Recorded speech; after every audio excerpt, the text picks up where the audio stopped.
જય શ્રી કૃષ્ણ. રાધે રાધે. રાધે સત્સંગમાં સત્સંગનું રસપાન કરતા સર્વે આત્મીયજનો શ્રી વલ્લભની પ્રેરણાથી પ્રેરાઈને રાધે સત્સંગમાં આજે આપણે જોઈએ કે આપણે સેવા તો કરીએ છીએ. પ્રિયજનો, આ સેવા એ ભક્તિમાં કઈ રીતે પરિણમે, સેવા ભક્તિમાં ક્યારે પરિણમે તે વિશે જાણતા નથી. તે વિશે થોડું જાણીએ, પરંતુ તે પહેલાં આપે રાધે સત્સંગ ચેનલને સબસ્ક્રાઈબ ન કરી હોય તો સબસ્ક્રાઈબ કરશો, જેથી નિત્ય સત્સંગની જાણ આપને થઈ શકે. તો પ્રિયજનો, શ્રી યમનાષ્ટકમ, ચતુશ્લોકી, ભક્તિવર્ધિની અને જલભેદ ભક્તિના ગ્રંથો છે. આ ભક્તિના ગ્રંથો સેવા ભક્તિમાં કેવી રીતે પરિણમે તે સમજાવે છે. તો ભાવ શબ્દના રૂપમાં ભક્તિને સમજવી. સેવા કથા શ્રી મહાપ્રભુજીનો સંપૂર્ણ ઉદ્દેશ છે અને આપણું કર્તવ્ય પણ છે. ગુપ્તાનંદ જીવો, જીવમાં આનંદ ગુપ્ત સ્વરૂપે છે. તે આનંદરૂપી અગ્નિને સેવા કથા દ્વારા પ્રજ્વલિત કરવો પડે. સેવા કથામાં રસાબોર ઓતપ્રોત થવાથી આપણી અંદર રહેલા આનંદનો અગ્નિ પ્રજ્વલિત થશે. ગુપ્તાનંદો યતો જીવા. જગતમાં આનંદને ગોતવા સેવા કથા જ મુખ્ય છે. આપણા મન ઇન્દ્રિયોને તેમાં જોડવાની છે. નિરાનંદો જગત યથો. શ્રી મહાપ્રભુજી એ આનંદ તો વૈષ્ણવોને ઘરમાં જ પધરાવી દીધો છે. આનંદરૂપ શ્રી કૃષ્ણ જ છે. આનંદની પ્રાપ્તિ બહાર મળશે નહીં.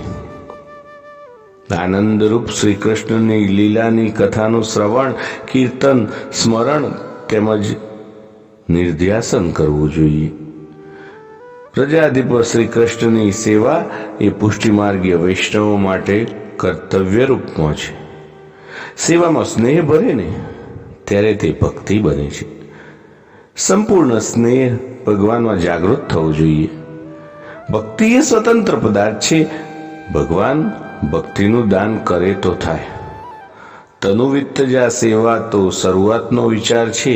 તનુવિત્તજા તે અહંતા મમતા છે. મારા ઘરમાં મારી અહંતા મમતાથી સેવા કરવાની છે.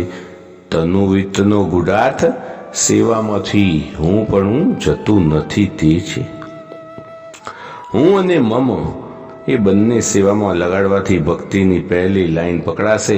પણ હું પણ દેખાતું નથી. હુંનું મૂળ સ્વરૂપ દેહ છે, તો મમનું સ્વરૂપ ધન છે. ચિત્તનું ભગવાનમાં પ્રવૃત્ત થવું. મન સેવામાં કેમ નથી લાગતું? તન મન ધનની જ રમત છે. તનુવિત્તજાથી આપણી અહંતા મમતાને ભગવાનમાં જોડવાની છે. આપણે આખો દિવસ તન અને ધનમાં જ દેહને ઘસીએ છીએ. ભક્તિના 4 સ્ટેપ આપણા શ્રી મહાપ્રભુજી આપણને બતાવ્યા છે. સૌ પ્રથમ તો અહંતાને ઝુકાવવી, મમતાને વારવી, માનની અપેક્ષા છોડવી અને અહંકારને ધારણ કરવો નહીં. અહંતાને ઝુકાવવી, ભગવાનને નમન કરવાનું છે. અહંતાને ઝુકાવવાનો મંત્ર દાસો અહમ શ્રી કૃષ્ણમ તવાસ્મી. હે પ્રભુ, હું દાસ છું, તમારો છું. પુષ્ટિ માર્ગની વિલક્ષણતા છે કે જ્યાં અહંતા જુએ અને અહંતા ચૂકે ત્યાં મમતા વરે છે, અને જે વરે તે પ્રભુને નમે. મમતાને વારવાનો મંત્ર શ્રી કૃષ્ણ શરણમ મમ.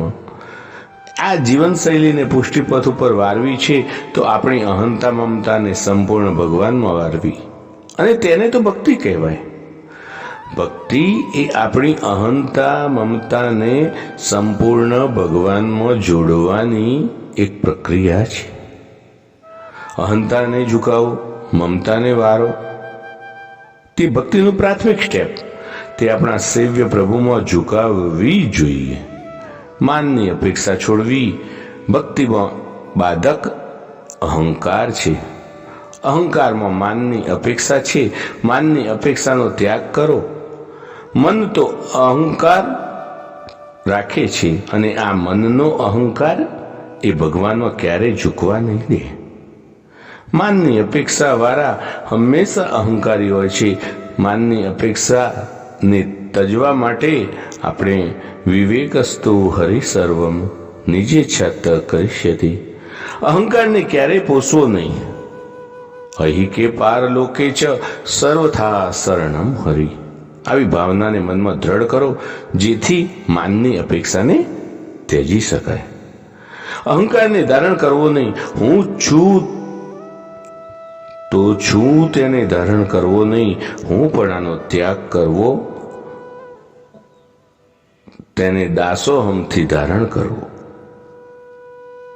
હે પ્રભુ, હું તમારો દાસ છું. તે ભક્તિનું પહેલું સ્ટેપ. અહંતાને ઝુકાવવી, મમતાને વારવાની પ્રક્રિયા જીવનમાં વણાઈ જાય તો ચિત્તનું પ્રભુમાં ગમન થશે. ભક્તિ અતિ સૂક્ષ્મ વસ્તુ છે.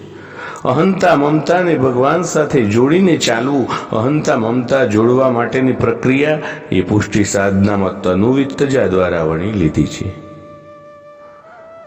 તો પ્રિયજનો, આજના સત્સંગને શ્રી વલ્લભના ચરણોમાં સમર્પિત કરીએ, અત્રે વિરામ લઈએ અને આપણી સેવા પણ ભક્તિમાં પરિણમે તેવી પ્રભુને અભ્યર્થના સાથે આજના સત્સંગને શ્રી વલ્લભના ચરણોમાં સમર્પિત કરી અત્રે વિરામ લઈએ.